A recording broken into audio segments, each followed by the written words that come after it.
Hello, everyone. Welcome to day 26 in our 30-day manifesting challenge on YouTube. I'm Lisa Kessler. I'm a manifesting coach. I'm a best-selling author. I'm a tarot card creator. My practical tarot deck comes out January 7th, and that link is down below if you would like to pre-order a copy. I am manifesting more followers for the channel, so please hit that subscribe button. I give free tarot readings every week. You won't miss it, and hopefully you'll enjoy this challenge and interact with the channel. I have a podcast as well with free manifesting tips on there, and right now I'm doing year ahead tarot readings for 2025 to really give you some direction and inspiration for the year ahead. So that link is down below if you would like to get on the schedule for a year ahead reading. I only offer them until January 31st. So let's do it. Today in our challenge, this week we're manifesting spiritual growth. And today we're going to work on balancing our light and shadow sides. This duality is what makes us human. It's not that you have to banish all of the shadows. You know, light and dark is yin and yang. It's part of what makes you you. But if you can balance them, it can really lead to spiritual growth, because sometimes we hide from the shadow parts of ourselves.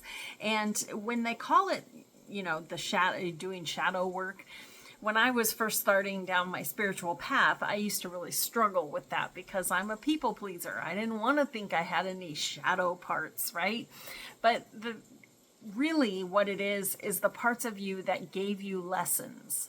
So if you think about all the lessons you've learned, it usually comes out of hard places, right? Maybe childhood trauma, maybe, that first love that really broke your heart, could be from past relationships that ended badly. But we put all of these things in boxes. We compartmentalize and stuff them in the dark corners of our mind or our soul, and we don't want to deal with them. We just want to bask in the light, which is great. However, how can you really integrate those lessons so that you never have to face that again if you hide from it, right? So that's what we're going to talk about today, about how we can balance that light and dark side. So once we're aligned, you can really manifest spiritual growth much quicker. A lot of times when we're trying to open spiritual gifts, we're also trying to hide from these other things. And when you do that, it makes this unbalanced energy. You really have a hard time connecting with spirit guides, angels, the universe in general, your higher self, if you're hiding from part of yourself. Does that make sense? So I had Morgan pull a couple of cards, and I had her pull, the first one is about with the intention of how can I balance my shadow side. And when I'm talking about shadow side, I wrote down these are areas that need healing. You need to be aware of them. And it's also, where we can look for the lessons. Really, once you figure out what the lesson is you're supposed to learn, you'll never repeat that cycle, right? So it's worth looking at. So let's see what we got. Remember how I said childhood trauma? So the Six of Cups. Cups is the element of water. It's your emotions, your heart. And the Six is all about nostalgia. It's looking back. That's why her inner child is on there. So since I drew with the intention of, balancing our shadowy parts, shadow side, this is all about going back to your childhood. Find those childhood traumas and ask them, what lesson am I supposed to take from this, right? It does not mean that what happened to you was right. It does not mean that what happened to you was your fault. All it means is that you are going to look at it without try really hard to keep your emotions out of it, but look at it and ask, what lesson can I learn from this, right? But look into your childhood for that. All right. And then Morgan pulled one card of how can I balance my light side? Perfect.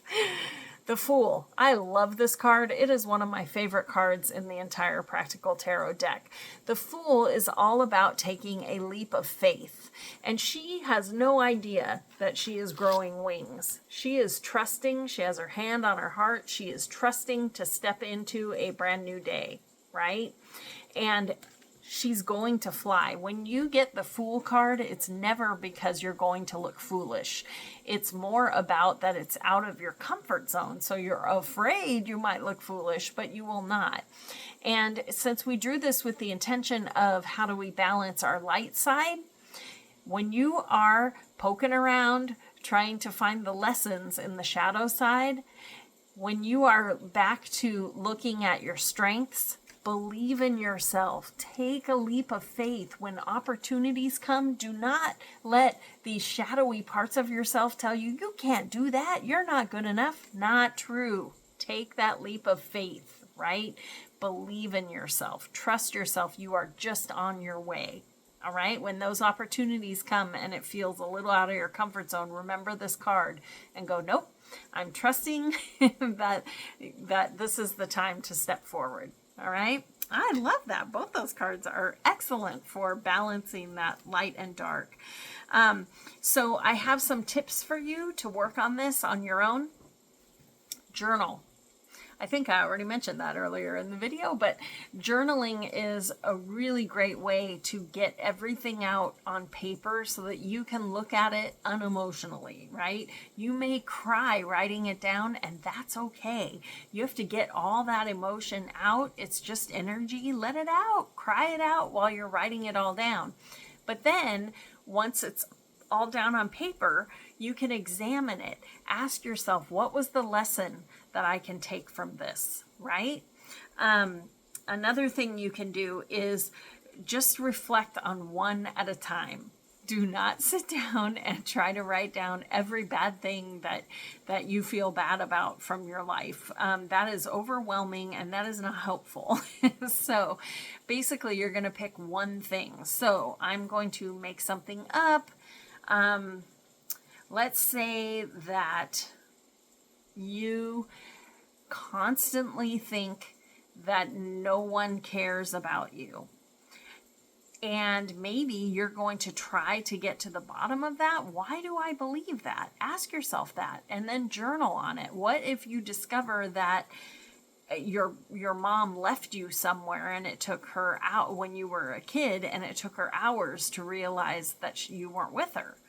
That's hard, especially as a kid, because it may have, in reality, it may have only been, 15 or 20 minutes, but to a kid, it was hours that my mom didn't even know I was missing. And you have maybe shoved that away into the shadows. And now that you drag it out and look at it, the lesson that you might learn as your 30-year-old self is that, I'm going to ask my mom how long that actually was. If you don't have a good relationship with your mom and you really do think that it was hours, write down that you are making the choice to never do that to another person, and also that it wasn't your fault. It wasn't your fault. And you do matter, and you are worthy. Write these things out, because when you journal it out and you read it to yourself in writing, it helps retrain your unconscious mind to recognize that you are worthy. You are, and people do care about you, right? You do matter. So anyway, pick up on one thing at a time when you're digging around in the shadows, and pull one thing out at a time and ask yourself, where is the lesson? What is the lesson here? What can I take from this so that I can let it go? Right? You have to embrace all the parts of yourself so that you can manifest spiritual growth. Because what happens is you can only grow as far as you're willing to look, right? So balance these out. It's really important. So let's see. Did I have a comment? Yes. If you're ready, leave in the comments, I grow through balance and acceptance. All right? Because it is how you grow. You balance the light and dark, and you accept all parts of yourself. It's what makes you whole. All right? It's what makes you you. Hopefully, by the time you work through all of this stuff and you work on your spiritual growth, you come to see that everything served a purpose. It all made you who you are today. And then you can find gratitude for the lessons, not for what happened, but for the lessons. Okay? I hope that helps, and I will see you guys tomorrow, all right? Don't forget to hit subscribe. See you later. Bye.